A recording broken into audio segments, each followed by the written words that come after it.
During my hiatus from Skate, I've decided to go back to the console generation where, in my opinion, extreme sports games were at their best. The 6th gen or Gamecube, PS2, Xbox era. There are so many factors about this era that I feel made most high-profile extreme sports games perform at a level that has scantily ever been matched. I think the popularity of the X games in the late 90s and early 2000s is a big reason why so many AAA companies wanted to tap into that market. That fierce competition is what led to many amazing series like MX vs ATV, Tony Hawk, and of course, SSX. SSX is a series that's very fondly remembered by its fans, and for good reason. Each entry consistently delivered a fun, arcade snowboarding experience that stood on top alongside games like 1080 and Cool Borders. My personal favorite in the series is SSX 3, which was released all the way back on October 20th, 2003. Replaying it for the first time in nearly a decade, I've decided to give my thoughts on this beloved entry in a legendary franchise.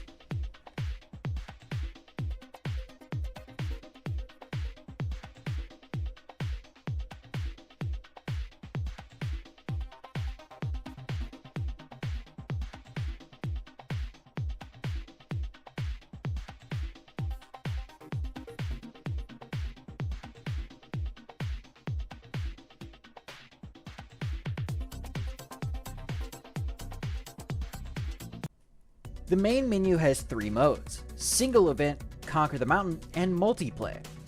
Selecting a mode immediately greets you with the cast of characters. There are returning ones from previous games as well as a few newcomers. All of the characters are unique and fun with very distinct personalities and outfits that ooze early 2000s style. After selecting a character in single event, you are given a character setup menu to equip gear, view and configure your rider's stats, and set a music playlist while you're riding. Continuing on will give you a view of the mountain and allow you to select which peak and event you want to participate in. After selecting freestyle or race, you get to choose the type of race or freestyle event to enter. You are then given one last customization menu which can be used to change the select number of variables that affect the difficulty. Giving players so much customization in just the single event mode is awesome. It allows players to cater the experience to themselves and makes each single event run a distinctive one. There are 2 kinds of events and 6 types within them.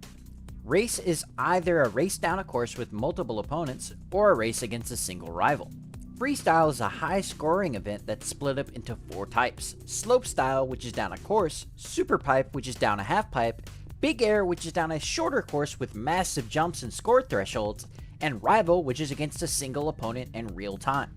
With all that out of the way, I want to move on to the mechanics and how your rider controls. We'll come back to Conquer the Mountain later. The controls for riding around are simple. Your rider will move forward by themselves. You can push forward on the left stick to lean forward and gain speed. Conversely, pushing the left stick back will make your rider power slide and slow down. Holding down the A button will make your rider crouch and gain a bit of speed. This will also reduce your turning a bit. Letting go will cause your rider to do a hop. This mechanic, while simple, is unbelievably useful. You can use it to gain extra height off of rails and ramps, or use it to generate emergency boost. Speaking of which, holding the right or C stick on Gamecube up or down will cause your rider to do a tail or nose press. Slowly rotating the stick will do a pivot, and continuing to do so will generate score and uber meter. It does hamper your maneuverability though, so be careful not to overdo it. While in the air, the triggers and shoulder buttons will grab the board with the left and right hand respectively. Holding the B button on top of this will modify your grab. Also while in the air, moving the left stick, left or right, will pitch the board in either direction and can be used to angle your landing. The D-pad is used to perform flips. Landing on a rail will put you into a grind, and using the right stick will help you maintain balance. The D-pad can be used to rotate your rider around. The right stick on the rail will do a nose or tail slide. Holding the X button on the edge of a half pipe will perform a hand plant. As you perform tricks, you fill up what is called the uber meter. Holding down the B button will use this meter to boost.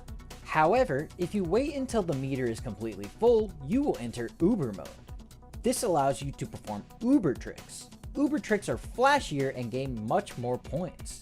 Uber mode has 3 levels. Hitting the upper levels of Uber mode require you to hit certain number of Uber tricks until you spell out Uber and Super Uber respectively.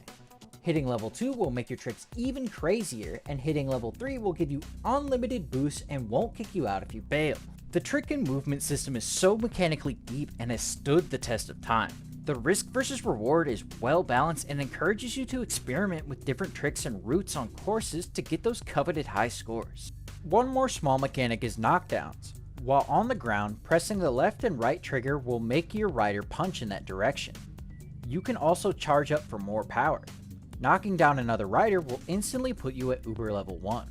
Be careful though, cause as riders take hits, they will build up aggression and be more likely to hit back. On to the best part of the game, Conquer the Mountain. This career style mode sees you working your way up the mountain peak by peak in order to beat all events, rivals, challenges, and get all collectibles. Each peak has a set number of goals you need to complete in order to beat it and or unlock the next peak. I want to talk about each peak in a tad more detail real quick. Peak 1 has your typical mountain pass backcountry and a really unique snow cityscape at the end. Peak 2 consists of a blizzard and has courses that are set within a cozy little mountain town. Peak 3 is when the blizzard turns into a straight up snowstorm. You'll see downed planes as well as wrecked signs and equipment. It can be hard to make unique courses in a snowboarding game, but once again, SSX 3 handles this beautifully. Progression from peak to peak feels very natural, and it actively rewards you for completing as much of the map as possible. In-game currency earned by doing these things is spent in one of 3 lodges on each peak. At the lodge, you can buy new gear, concept art, cheat characters, statues, trading cards, posters. You can swap out any of your Uber tricks with a massive variety of others. You can also use this menu to upgrade your stats. Honestly, I could go on and on about how many unlocks and secrets this game has. A game packed full of this much content nowadays would cost a fortune. One of the best quality of life features is the ability to session areas. When you first enter a course in freeride mode, hit the pause button. You'll notice a session option. This breaks up the course into multiple sections that you can instantly teleport to. If you're having trouble with a particular section of a track, you're free to play that section as many times as you want. This feature very much feels like a prototype to session markers in the skate games, and it drastically improves the experience. The soundtrack is mostly bangers. I can only point to 1 or 2 tracks that I don't love. Side note, how the heck did they get away with an E rating with band names like Kinky and Swollen Members? Kudos to them, honestly. The DJ Atomica, is a total G, by the way. He's constantly hyping up your character as you clear events, and even though some of his dialogue can get monotonous, he sells the illusion that you're listening to the radio so unbelievably well. Also, having band and music group members shouting out the radio station is dope. It really leans into the authenticity. I might sound like I'm overhyping the game, and I am to a degree, but it's so impressive seeing a game this old stand the test of time. In contrast to all the positives though, there are some negatives, albeit small ones. Sometimes the collision can glitch out and make you hit an invisible wall on certain courses. There are times in which a course can seemingly gravitate you towards an undesired landing spot. The course layouts can get a bit confusing, and that difficulty. The game can get extremely difficult, especially in the later courses, which can make completing everything seemingly take forever, especially with the mountain of content in this game.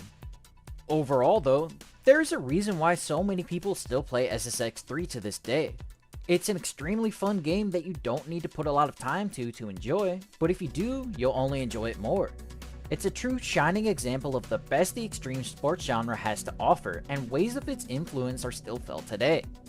Sadly, after the reboot in 2012, EA has yet to bring SSX back, and with how things are currently going with Skate, I think it's probably best to just leave it alone.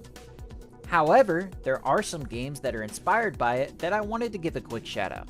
Tricky Madness is an indie project that's pretty much directly inspired by the series and seems to be a one-man project, so I would give that one a look. Hyperyuki Snowboard Syndicate is an upcoming game that looks like a hybrid of SSX and Jet Set Radio. There's no telling how it will turn out, but it looks promising so far. And with that, we're done. I know it may not look like much, but this was a pretty big undertaking. This is my first ever full review of a game, so please like and subscribe if you enjoyed it. Also, leave suggestions in the comments of how I can improve my content as well as other games you'd like to see me cover. With all that out of the way, this is Pie Guy signing off. Hoping to catch you in the next one. Peace.